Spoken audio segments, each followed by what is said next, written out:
Assalamualaikum warahmatullahi wabarakatuh.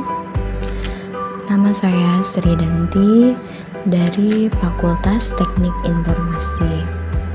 Kali ini saya akan membahas tentang materi arsitektur dan organisasi komputer. And let's start. Pengertian arsitektur komputer.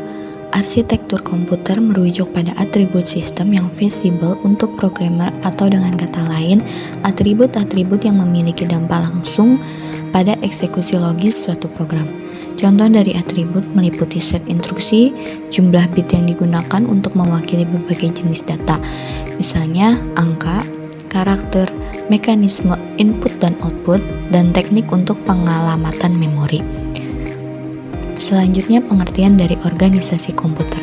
Organisasi komputer merujuk pada unit-unit operasional beserta interkoneksi antar komponen penyusun komputer yang menyatakan spesifikasi arsitektur tertentu.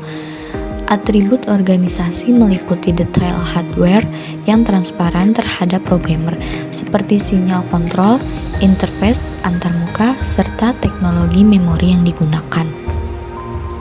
Perbedaan arsitektur dan organisasi komputer. Arsitektur lebih ke bagian pengkajian atribut sistem komputer, sedangkan organisasi komputer menekankan pada bagian yang berhubungan dengan komponen-komponen operasional. Fungsi komputer itu ada 4. Yang pertama ialah data processing atau pengolahan data. Manipulasi data ke dalam bentuk yang lebih berguna berupa suatu informasi. Yang kedua, data storage atau penyimpanan data. Ialah penyimpanan data yang berfungsi sebagai alat atau media untuk penyimpan data dan program. Yang ketiga, data movement atau penggerakan data. Ialah memindahkan atau membackup data-data dari database yang berupa data, indeks, graph, skema, dan lain-lain ke tempat yang baru. Yang keempat, ada kontrol. Ialah suatu alat atau kumpulan alat untuk mengendalikan, memerintah, dan mengatur keadaan dari suatu sistem. Komputer generasi pertama pada tahun 1945 sampai 1955. Selama periode ini, generasi pertama dari komputer mulai dikembangkan. Komputer generasi pertama menggunakan tabung vakum untuk sirkuit dan drum magnetik untuk menyimpan memori.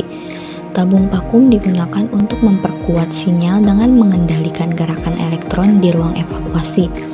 Komputer generasi pertama sangatlah sulit untuk dioperasikan dan biayanya sangat mahal.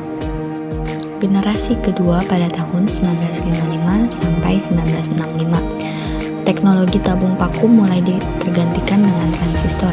Penggunaan transistor pada komputer mulai digunakan di akhir 1950-an. Keunggulan transistor adalah bentuknya yang lebih kecil.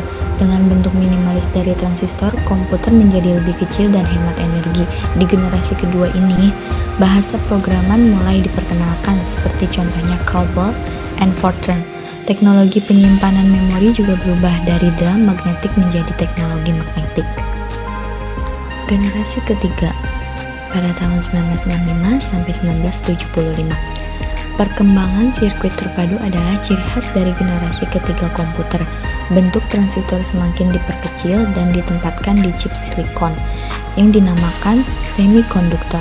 Teknologi ini semakin mempercepat kinerja komputer. Selama periode ini, mouse dan keyboard mulai diperkenalkan. Generasi ketiga juga sudah dilengkapi dengan sistem operasi. Generasi keempat tahun 1975 sampai sekarang. Di periode ini, prosesor mikro mulai diperkenalkan. Saat ribuan sirkuit terpadu dimasukkan ke dalam sebuah silikon chip yang kecil, prosesor pertama Intel 404 chip mulai menjadi otak utama di sebuah komputer.